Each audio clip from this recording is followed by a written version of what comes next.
monsieur. Approchez, s'il vous plaît.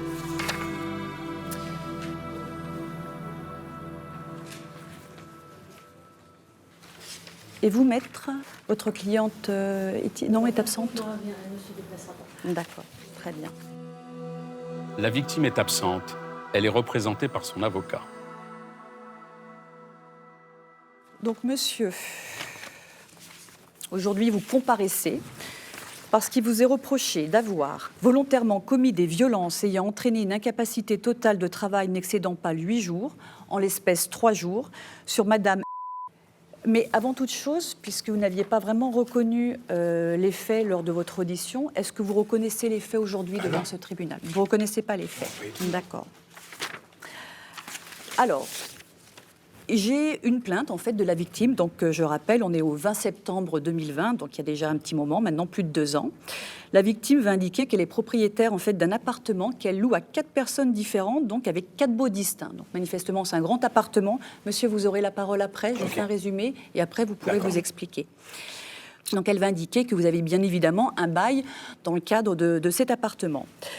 Elle va expliquer que le jour des faits, elle est intervenue avec un de ses amis à la demande de d'autres colocataires, en fait, pour effectuer certains travaux dans une des chambres. Et j'indique tout de suite que ce n'était pas dans la chambre dans laquelle vous séjourniez. Donc, elle va expliquer, en fait, que vous êtes arrivé et tout de suite, vous leur avez demandé de sortir.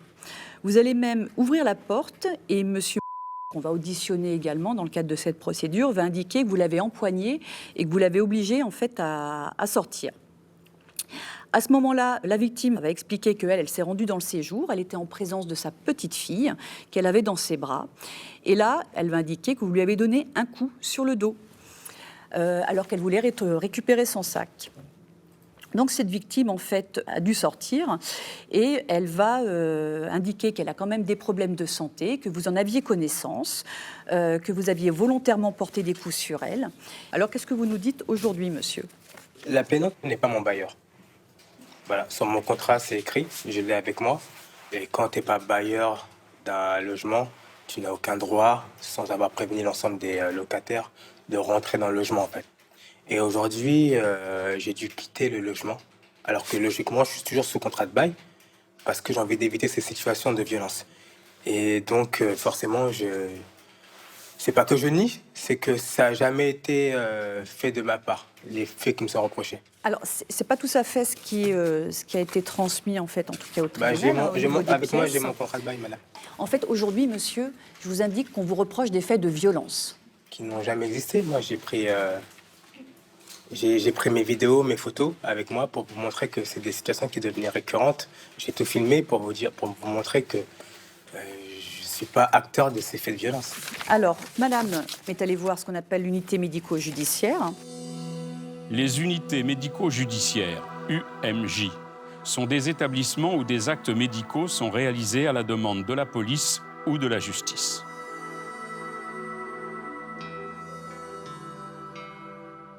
Alors, effectivement, ils disent qu'il n'y a pas de lésion qui a été constatée ce jour par le médecin traitant. Donc, ils ont du mal, en fait, à dire qu'il y a une compatibilité entre les faits qui sont reprochés à monsieur et les traces, en fait, qu'on a pu relever sur madame.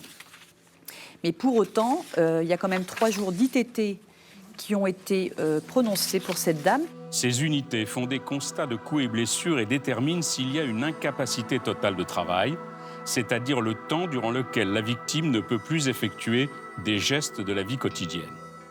Et surtout, en fait, monsieur qui accompagnait madame confirme que vous avez bien porté des coups sur madame, ou en tout cas un coup de coude. C'est ce qu'on vous reproche aujourd'hui, monsieur, c'est un coup de coude. Qu'est-ce que vous voulez que je réponde à ces savoir ces si allégations? effectivement vous avez porté la main sur madame. Je vous dis, madame, je répète, aujourd'hui, alors que normalement j'ai toujours droit d'être dans le logement, j'ai dû le quitter.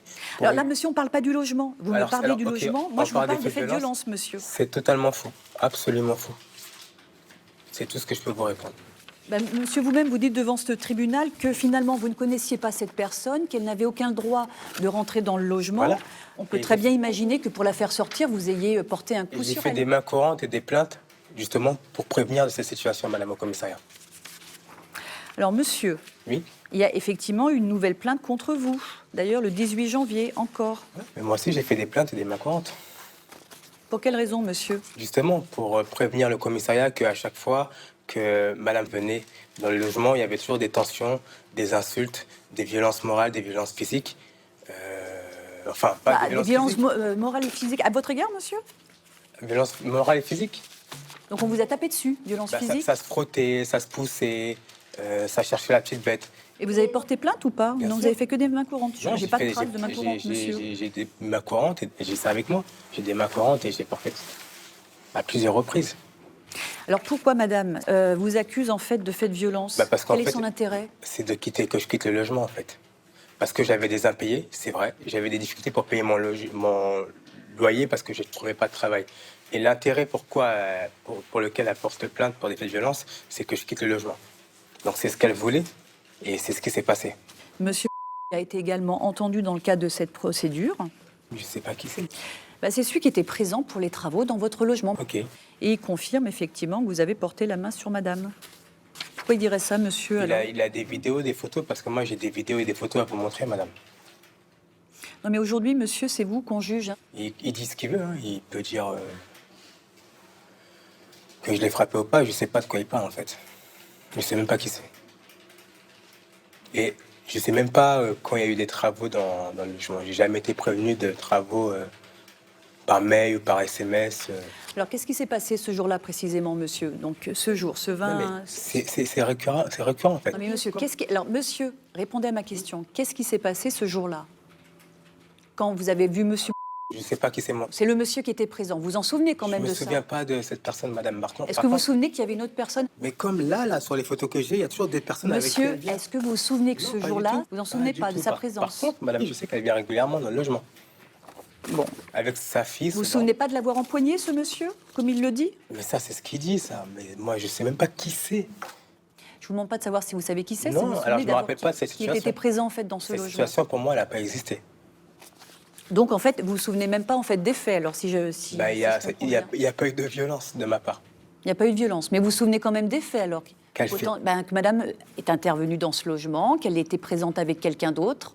Mais Est-ce c'est que tout vous en le temps, souvenez? elle vient tout le temps dans le logement, même quand on n'est pas là, en fait. Bon. Maître, est-ce que vous avez des questions sur les faits à monsieur? Non, je n'ai aucune question, Madame le Président. Monsieur le procureur, est-ce que vous avez des questions? Oui, pour bonjour monsieur. J'essaie un peu de comprendre votre positionnement, monsieur, par rapport aux faits, mais si je comprends bien, en fait, madame et monsieur, en fait, donc ils mentent. Totalement. Totalement.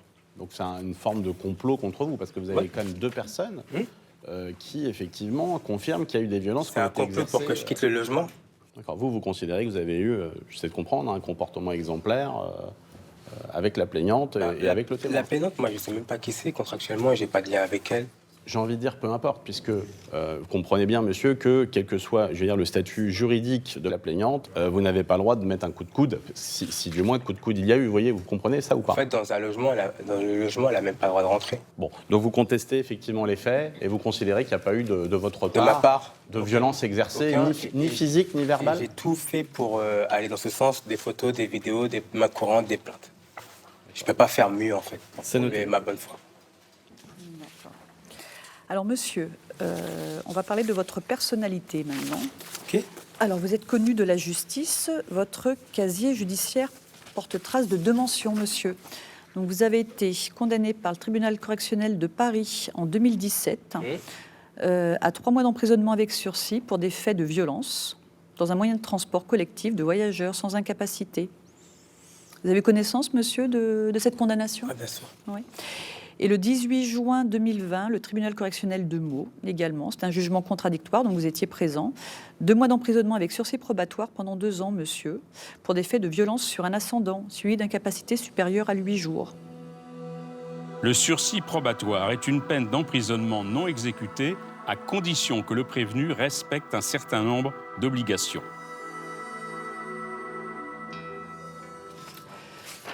Qu'est-ce que vous pensez, monsieur, de ce casier? Est-ce que vous êtes quand même régulier, enfin vous êtes connu en tout cas à 2 reprises pour des faits de violence? La première, oui, je n'ai pas. C'est une réalité. La deuxième, ça a été un complot qui a été organisé, voilà, Donc c'est pas pour me encore de nuire. votre fait. pour me nuire. Mais le premier, oui. Monsieur, vous aviez donc une obligation de soins dans le cadre de ce sursis C'est ce probatoire. que j'ai fait. Qu'est-ce que vous aviez comme soins en fait? Un suivi psychologique. Ça vous a apporté quelque chose, Ça m'a monsieur? apporté, ça me permet de voir, comment dire, les choses autrement. Ça permet C'est-à-dire les choses autrement, d'avoir monsieur? une perception sur des situations, sur des différences, sur des désaccords. Donc vous reconnaissez que vous aviez quand même un peu de violence alors? Que j'étais un peu agressif. Oui. Ouais. J'avais une personnalité qui devenait agressive de par la vie, de par les aléas de la vie, Ouais. mais pas au point d'aller taper madame de manière volontaire. Non, ça, je ne dis pas. Très bien. S'il n'y a plus de questions, maître. Monsieur, vous pouvez vous asseoir.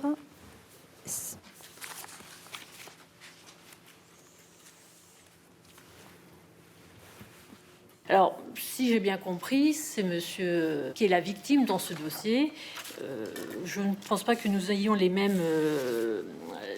même lecture des faits. Je rappelle simplement que madame, qui est effectivement la gérante de l'ASI, qui détient l'immeuble dans lequel il y a le meublé dont bénéficiait monsieur, a vécu un véritable enfer du fait de cet ancien locataire. Je rappelle que monsieur n'était pas à ses premiers faits d'armes, puisqu'il avait déjà séquestré ma cliente le 8 août précédent au sein de l'immeuble pour les mêmes raisons, puisqu'il considérait que, sous prétexte de louer une seule chambre, un seul meublé, toute la jouissance de l'immeuble lui appartenait. Donc à chaque fois que madame se déplaçait pour essayer de faire visiter l'immeuble à d'autres locataires, monsieur intervenait pour dissuader justement ces autres locataires de venir. Effectivement, le comportement de monsieur faisait fuir les autres éventuels candidats à la location, puisqu'il urinait et déféquait dans la baignoire de la salle de bain et dans l'évier de la cuisine. Comment voulez-vous après que la société immobilière trouve des locataires? Il fait comme bon lui semble. Il loue un meublé. Il reçoit une résiliation de la part du propriétaire, il ne s'en va pas. Madame porte plainte à son encontre pour avoir reçu un coup de coude alors qu'elle a déjà les bras embarrassés, alors qu'elle est handicapée. Il ne défère pas aux convocations de police. Et j'apporterai une dernière précision. Si monsieur n'est plus dans les lieux, ce n'est pas parce qu'il a décidé de quitter de lui-même les lieux. C'est parce que devant la multiplicité de ces plaintes, la police a réussi à faire sortir monsieur, sinon monsieur, sinon il serait encore dans les lieux. Monsieur, vous aurez la parole en dernier. Et monsieur est parti, sauf erreur de ma part, à compter du 29 août 2022. Et ce même jour, ma cliente en a vomi. Tellement elle est stressée. Elle était stressée par cette situation et elle l'est encore, puisque monsieur vous a confirmé à la barre qu'il ne payait pas les loyers. Donc, ils se sont retrouvés avec une dette locative par rapport à cet ancien locataire, mais qui plus est des difficultés à louer le reste des meublés de l'immeuble. Donc, aujourd'hui, ils se trouvent en délicatesse par rapport à la banque et ils doivent des milliers d'euros. Mais ça, monsieur, il ne l'entend pas. Pour lui, c'est lui la victime. Alors là, moi, je ne suis pas du tout d'accord. Donc, c'est la raison pour laquelle, aujourd'hui, je vous demande de faire droit à la constitution partie civile de ma cliente et de lui octroyer 2 500 € au titre de son préjudice moral, 2 500 € au titre de son préjudice physique, outre l'article 475A, à hauteur de 1 500 €. Merci, maître. Une personne se constitue partie civile car elle estime avoir subi un préjudice et peut ainsi demander des dommages et intérêts. Monsieur le procureur, vous avez la parole. Je vous remercie, Madame la Présidente. Ce que je constate simplement, c'est que fort heureusement, tous les locataires qui sont confrontés à un contentieux locatif ne se retrouvent pas devant votre juridiction, ce qui me laisse effectivement à penser qu'il y a certainement de la part de monsieur une difficulté à gérer effectivement ses émotions dans un cadre effectivement conflictuel. Alors j'entends que monsieur a toujours contesté, et ça c'est absolument constant, les faits de violence qui lui sont reprochés. Pour autant, je considère que vous disposez suffisamment d'éléments pour entrer en voie de condamnation et déclarer monsieur coupable des faits qui lui sont reprochés, puisque, vous l'avez compris, pour ma part, je ne crois pas à la théorie du complot qui vous a été exposée par monsieur. Donc, en répression, je vais vous demander de le condamner en tenant compte de sa situation telle qu'il vous l'a exposée, à savoir qu'il est chargé de mission. Il dispose donc de 2 100 € de revenus. Donc, moi, je vais vous demander une sanction financière, à savoir une amende donc contraventionnelle à concurrence de 400 €.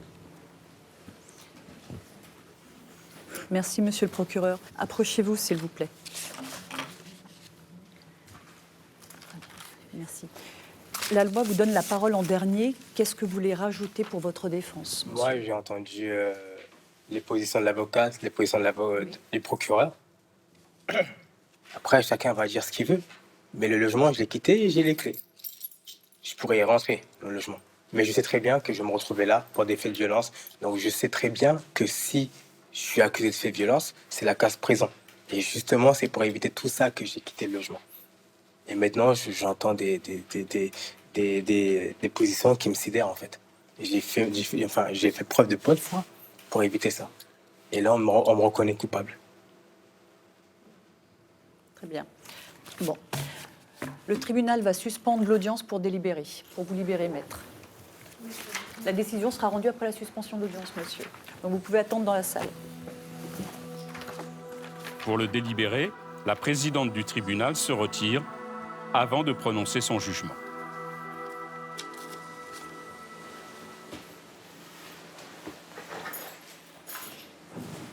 Vous pouvez vous rasseoir.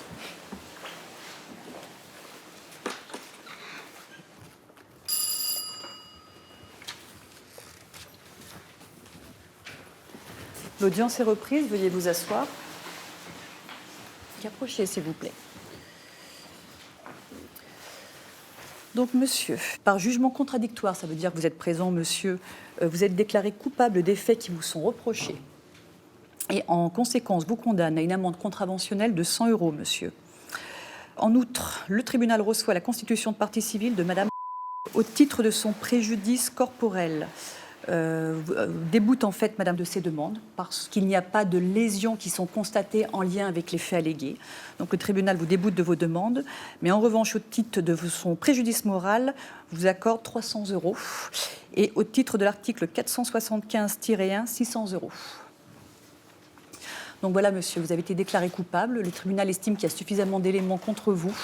Donc vous êtes condamné à une amende contraventionnelle de 100 € pour ces faits de violence, monsieur. Outre en fait les demandes de la constitution de partie civile, vous avez entendu, ça sera 300 € au titre du préjudice moral de la victime et 600 € pour madame l'avocat. Et en outre, vous allez être redevable de frais de procédure, monsieur. 62 €. 62 € de frais de procédure, ça c'est un impôt, c'est une taxe quand vous êtes déclaré coupable. Vous avez 20% si vous payez dans le mois, monsieur. Et après, ça sera taux plein. Et vous disposez également d'un délai de 10 jours pour interjeter appel si vous n'êtes pas satisfait de cette décision. D'accord, monsieur ? Voilà. Au revoir, monsieur. Alors, approchez, s'il vous plaît. Par jugement contradictoire, le tribunal, après en avoir délibéré, vous déclare coupable des faits qui vous sont reprochés. En conséquence, vous condamne à une amende contraventionnelle de 300 €, dont 200 € assortis d'un sursis, madame. Donc, qu'est-ce que ça veut dire? Ça veut dire qu'en fait, vous ne paierez que 100 €, madame. En revanche, vous avez 200 € qui sont prononcés avec sursis. Ça veut dire que vous ne payez pas ces 200 € si vous ne commettez pas d'autres faits dans un délai de 5 ans, madame. D'accord. Très bien. Très bien.